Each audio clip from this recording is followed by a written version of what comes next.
Bonjour chères étudiantes, bonjour chers étudiants. Aujourd'hui, on se consacre au chapitre 5, la description. Alors, je suis Eva Gerda et aujourd'hui, je vous épargne mon visage. Vous pouvez vous satisfaire seulement de mon discours. Je me suis dit que ce n'était pas indispensable que vous voyiez ma tête.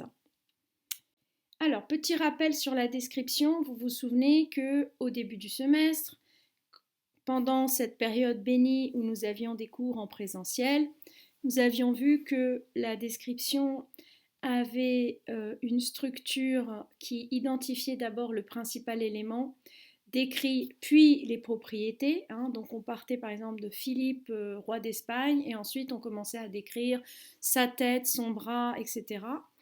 Progression spatiale, donc ça veut dire qu'elle n'est pas chronologique, elle n'est pas logique, elle est spatiale, c'est-à-dire on part comme si l'œil de la spectatrice se déplaçait sur ce que nous sommes en train de décrire. Pour ce qui est de la pragmatique, alors la pragmatique, ici, ce n'est pas un mode assertif, donc il n'y a pas d'intention d'agir sur l'interlocuteur ou sur l'interlocutrice, d'accord? Voilà. Alors la description, c'est un mode de discours qui vise à décrire et qui est souvent dominé par un autre mode, la narration, mais pas toujours. Dans le cas de, par exemple, la description de tableau. On peut avoir simplement une description, notamment pour les personnes non-voyantes, par exemple, ou dans les livres d'art. Alors justement, voici une description de tableau. Donc ici, je vous montre les attributs locatifs qui sont en jaune, les circonstants qui sont en rouge et les groupes, les compléments du nom, donc en vert. Donc on en a un ici, on fine gold chains, donc chains c'est un nom. Et vous voyez en gras, vous avez tous les verbes is, extends, is, dangle, suggest, clutches, is, surmounted, extends, is arrested, appears to be. Voilà, donc ce sont des verbes d'état ou des verbes de perception. Voilà, donc je vous laisse regarder. Vous pouvez mettre sur pause si vous voulez passer plus de temps à comprendre. Alors, à quoi ça sert? Eh bien, on a l'attribution d'une propriété permanente au référent du sujet. Par exemple, John is mad. Voilà, c'est une description. Il est mad tout le temps.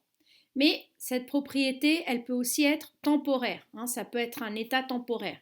John is angry. D'accord? Donc là, pour les personnes qui parlent par exemple le castillan ou l'italien, c'est la différence entre ser et estar. John is mad, John es un loco, et John is angry, John está enfadado, par exemple. Alors, localisation spatiale, on peut aussi localiser le référent du sujet dans l'espace, par exemple, John is in the kitchen. On peut également indiquer la position du référent du sujet, exemple, John is sitting. On peut aussi introduire des vêtements ou des accessoires portés par le référent du sujet. John wears a tuxedo and holds a stick. On peut aussi décrire un geste. John points towards his shoe. Ou on peut évoquer une émotion ou l'impression suscitée par le référent du sujet. His face shows an irrepressible anger. D'accord? Donc voilà en gros ce qu'on peut faire. Donc on peut attribuer une propriété permanente, attribuer une propriété temporaire, localiser dans l'espace, indiquer la position, attribuer des objets, décrire un geste ou évoquer une émotion ou une impression suscitée par l'objet décrit. D'accord? Donc pareil, apprenez vos exemples en même temps que vous apprenez toutes ces possibilités. Donc là, on voit qu'on en a au total 7. D'accord? Alors, il y a ici aussi les bouts du texte de ce qu'on a vu dans la diapo précédente qui sont classés afin que vous voyez ce que ça donne sur une vraie description. Encore une fois, mettez sur pause et regardez, prenez le temps de comprendre. Surtout, ne suivez pas le rythme de cette vidéo, vous devez mettre sur pause. Donnez-vous le temps d'apprendre, c'est l'avantage d'une vidéo par rapport au cours. Alors, quels sont les types de phrases descriptives? On va en voir 4. On peut caractériser le référent du sujet. Alors, on va appeler ce référent du sujet, on va l'appeler thème, d'accord? Her mother is the smartest woman I have met. On peut localiser le référent du sujet dans l'espace. There was a blue ribbon on the bottom, par exemple. On peut aussi décrire des actions. Attention, ce n'est pas parce qu'on est dans une description que tout est immobile. On peut aussi décrire des actions. His swaddling coming undone, he leans forward, held aloft by his mother, and gestures with his right hand. Voilà. Donc, he leans, he gestures, voilà. On peut aussi avoir des phrases qui sont fondées sur la description et l'impression de celui qui regarde. In his picture, you can see a cat trying to do a jumping jack, un saut en étoile, peu importe. Voilà, donc ces 4 types de phrases descriptives. On caractérise le référent du sujet, her mother is the smartest woman. On localise dans l'espace, a blue ribbon on the bottom. On décrit des actions, voilà, leans forward and gestures, et on se fonde sur la perception ou l'impression de la personne qui parle, de l'énonciateur, de l'énonciatrice. You can see a cat, blablabla. Voilà. Alors, on va passer en revue ces 4 types de phrases. Donc, on a un verbe d'état qui permet de mettre en relation le sujet et l'attribut du sujet quand il s'agit de la caractérisation du référent du sujet. D'ailleurs, j'aurais dû commencer par là.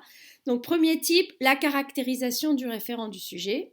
C'est avec un verbe d'état qui met en relation le sujet et l'attribut du sujet. Alors, c'est quoi le sujet? C'est ce qui est en vert sur cette diapo. His robe, et l'attribut is scarlet. Joseph is an old man. D'accord? Donc ça, vous l'avez vu à l'école. Vous connaissez tous et tous l'attribut du sujet. Alors, qu'est-ce qu'on utilise dans ces cas-là? Eh bien, on a tendance à utiliser le présent simple quand c'est une description longue, mais on peut aussi tout à fait utiliser le prétérit quand on l'insère dans la narration. Donc, je parle du prétérit simple. Puisque je vous ai dit que la description, elle apparaissait souvent dans une narration. Vous savez, j'avais pris l'exemple de Balzac, qui était payé à la page et qui faisait qui publiait ses textes dans un journal qui s'appelait La Presse.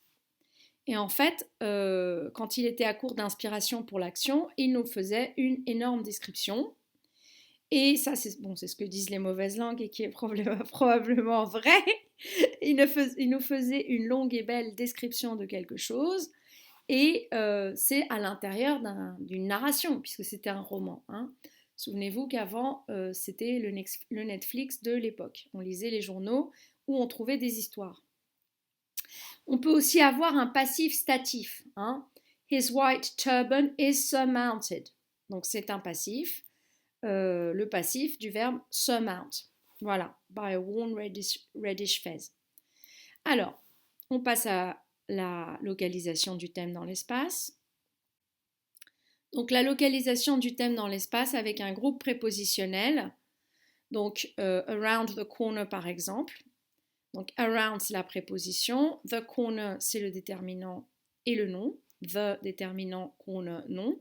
Donc, c'est un groupe prépositionnel qui localise le thème par rapport au repère qu'elle introduit. Donc ici, c'est la nature, c'est groupe prépositionnel, et la fonction, c'est attribut locatif du sujet. D'accord? Évidemment, revoyez vos prépositions. C'est le moment. Donc vous mettez sur pause et vous revoyez. Alors, quelles sont les fonctions du groupe prépositionnel? On peut avoir un attribut du sujet, locatif du nom. On peut avoir un complément du nom. On peut avoir une apposition entre deux virgules. Et on peut avoir un complément circonstanciel du lieu.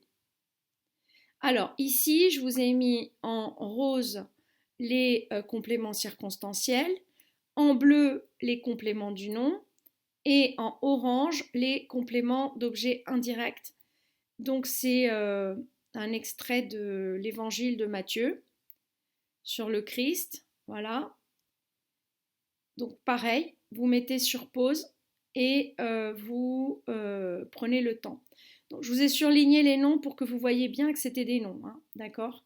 Pour les 4 compléments du nom. Concernant la description d'action, quand c'est une description d'action, on n'a pas de progression chronologique ou logique. Les actions sont décrites de manière simultanée et il y a un effet arrêt sur image et on utilise le présent. Voilà. Alors, je vous laisse lire cette description. Vous mettez sur pause et vous lisez.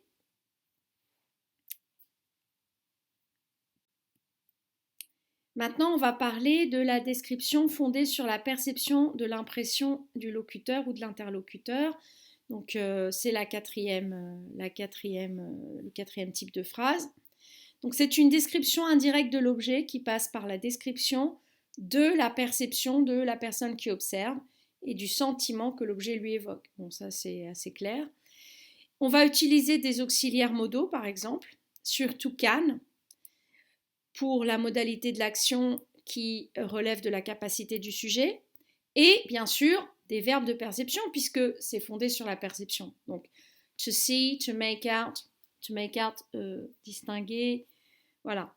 Alors première et deuxième personne, on va utiliser puisque c'est ceux qui regardent ou des sujets génériques, c'est-à-dire qu'on fait référence à un individu non spécifié pour faire référence à tous, par exemple. One can see.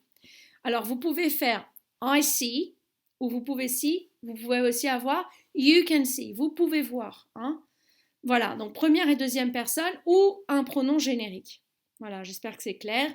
Donc, vous décrivez la perception de l'observateur avec des auxiliaires modaux ou bien sûr avec des verbes de perception, ça paraît logique. Et vous dites soit je vois ou tu peux voir ou alors on voit. Voilà, tout simplement. Alors, quelles sont les formes verbales et les conjugaisons de la description? Eh bien, on l'a dit, on a des présents dans les longues descriptions d'un support ou un prétérit simple dans les unités plus courtes qui sont au service de la narration. Exemple, he got up, had a shower and went to school. On a aussi des modaux, on l'a dit, can et des verbes de perception. Et on a aussi des prétérites progressifs. Alors, la valeur progressive, elle présente un procès comme en cours avant le moment où on parle. His eyes fell on a huddle of weirdos who was standing close by. D'accord? Donc ici, le prétérit progressif. Who was standing close by, qui présente un événement en cours à T0, à T-1, pardon, qui sert de décor à l'événement de la proposition principale. Donc c'est toujours la même valeur hein, pour le progressif. Voilà. Alors, j'espère que ce cours vous convient et je vous dis à très bientôt. Voilà à quoi ressemblerait une petite fiche de ce cours. Donc faites cette petite fiche et surtout faites tous les exercices. Hein. Vous ne pouvez pas seulement connaître les choses en les apprenant, il faut aussi faire les exercices. Et je vous remercie pour votre attention. Au revoir.